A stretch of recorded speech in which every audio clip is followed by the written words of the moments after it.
वाटचाल. आपल्या आयुष्यात 4 दालनं येतात. पहिल्या दालनात आपला प्रवेश आपल्याही नकळत होतो. जसा या दालनात प्रवेश होतो, मागचं दार बंद होतं.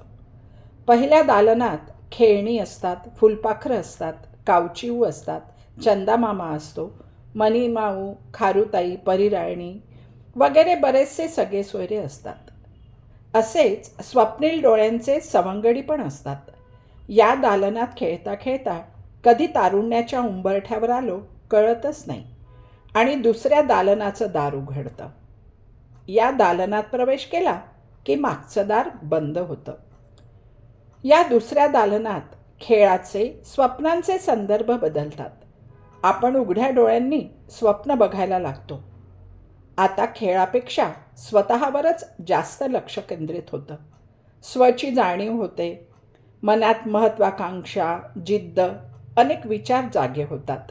विचार प्रगल्भ होतात. इथेही सवंगडी भेटतात.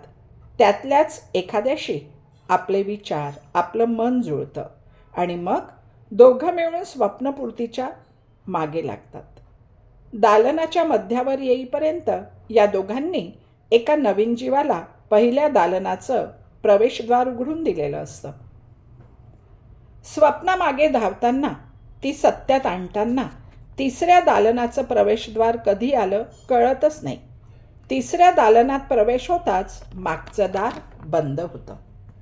तिसऱ्या दालनात पोचता पोचता बरीच स्वप्ने पूर्ण झालेली असतात.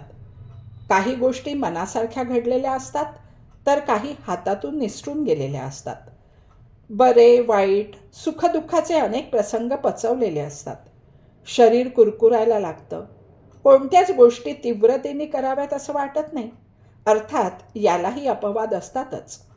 पण बहुतेकांच्या आयुष्यात थोडा निवांतपणा येतो. समारंभ संपल्यावर मागची आवराआवर करताना जी धावपळ होते, तशीच आणि तेवढीच धावपळ या दालनात असते. कृतकृत्यता, सार्थक यासारखे शब्द या दालनासाठीच असतात. आणि आपण चौथ्या दालनात प्रवेश करतो आणि तिसऱ्या दालनाचं दार बंद होतं. हे आहे शेवटचं दालन. तेव्हा आता पुढे काय हा विचारही मनात नसतो.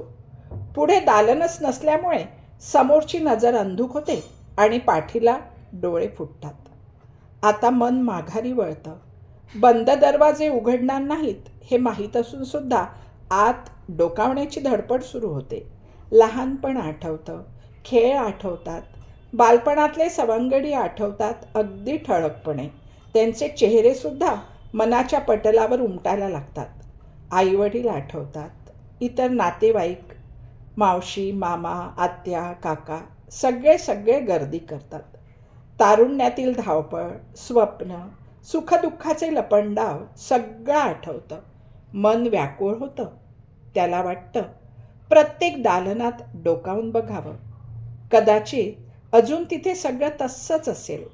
पुन्हा त्यात मिसळावं, चुकांचं परिमार्जन करावं, आनंदाचे क्षण भरभरून उपभोगावेत, दुःखाचे पुसून टाकावेत. जे आपल्यात नाहीत त्यांना हाकारावं, बोलवावं, हातात हात घ्यावेत, फेर धरावेत.